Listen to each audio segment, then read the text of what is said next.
Naku po, pag-akyat mo pala dito sa entablado, dito mo makikita kung ganong karami ang nagmamahal kay Tatay Digong. Alam niyo po, kanina nagsalita si Senator Bato de la Rosa. Ramdam na ramdam ko ang puso niya. Nang gagalaiti siya, nang gigigil siya. Kasi wala siya sa tabi ni Tatay Digong nung mangyaring kidnapin siya at ipinamigay sa ICC. Ramdam na ramdam ko po. Alam ko, ramdam niyo rin siya. Umiiyak ang kanyang puso. Umiiyak ang sambayanang Pilipino.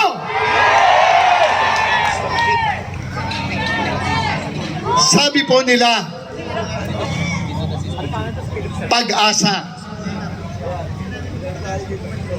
Nadinig nyo yan ilang beses kanina sa mga tagapagsalita. Meron tayong pag-asa dahil malaki ang Diyos natin.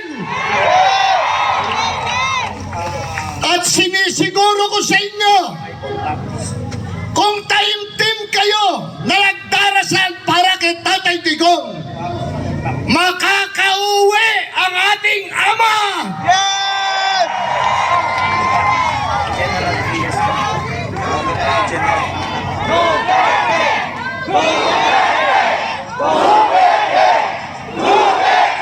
Hinuhusgahan na nila si Tatay Digong. Kriminal daw. Kinalabit niya ba ang gatilyo? Siya ba ang pumarel? Siya ba ang pumatay? Hindi! Pero ano ginagawa nila? Ginagawa nilang kriminal ang ating Ama. Ang presidenteng pinagtanggol ang mga Pilipino, lalo na pinakamahihirap na mahirap.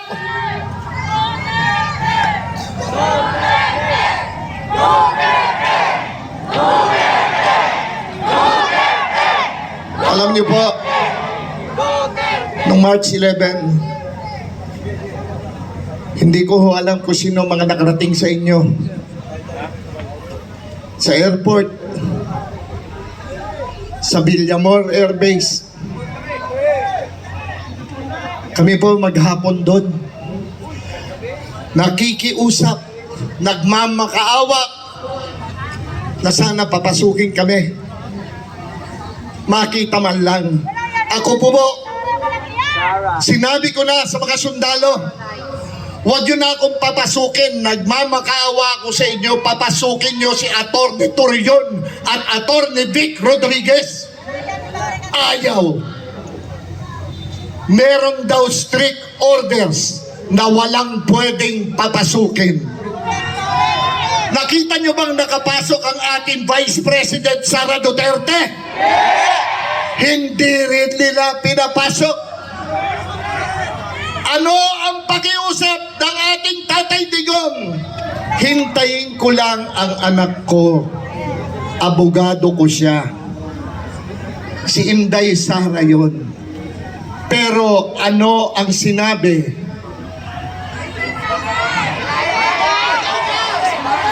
Nung in charge, sabi niya, wala na hong pwedeng pumasok. Tapos narinig pa natin lahat. Nakita pa natin sa video. Hihilahin ko yan. Wala akong pakialam. Hihilahin ko yan.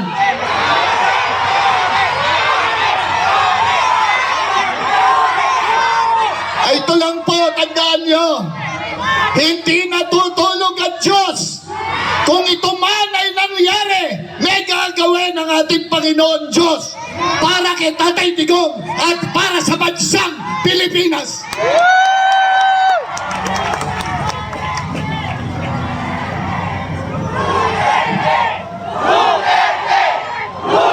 Ibalik niyo sa amin ang aming Ama!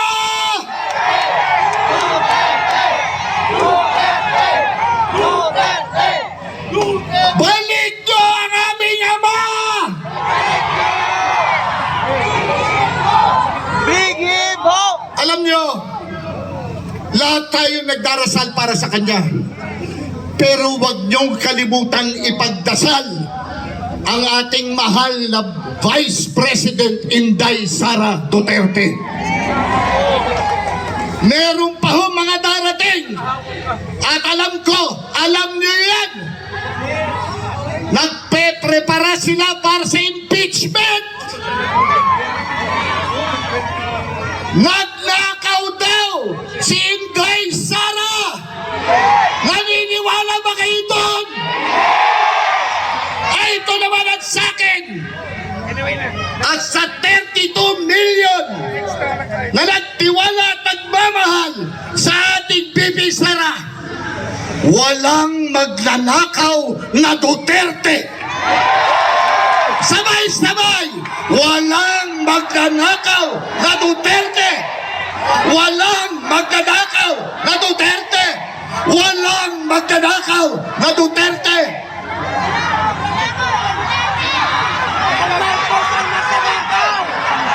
Duterte! Duterte! Duterte! Duterte!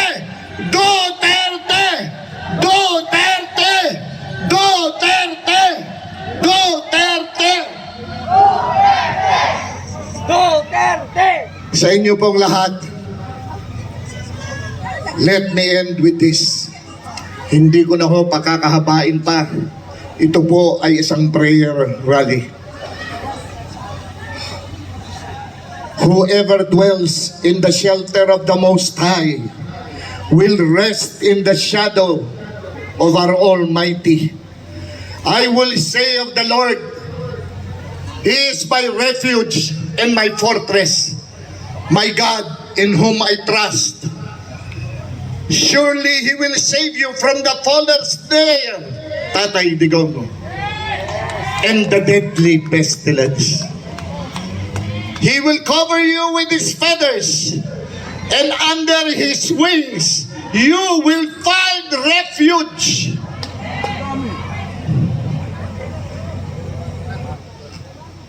His faithfulness will be your shield, Tatay Digong, and your rampart.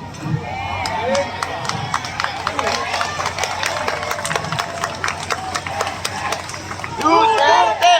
Duterte! Duterte! Duterte! Duterte! Duterte! Duterte! Sa atin pong lahat, buong Pilipinas, buong mamamayang Pilipino, tandaan nyo, inialay niya ang buhay niya para sa ating lahat. Totoo yun! Sino to? Duterte! Duterte! Duterte! Sino siya? Tatay Digong! Tatay Digong! Tatay Digong! Tatay Digong! Duterte! Huling paalala. Tandaan nyo, this is a prayer rally. Hindi tayo nakikipag-away. Inilalabas lamang natin ang lahat ng bigat na nasa ating salulubin. Kaya Galit na galit kami! Galit na galit na! galit ako sa loob. Galit kami! Umiiyak ako sa loob. Ilang araw na umiiyak ang puso ko. At alam ko, ang sambayanang Pilipino rin. Kaya ngayon, Bringing home! tandaan nyo lang, sinabi niya,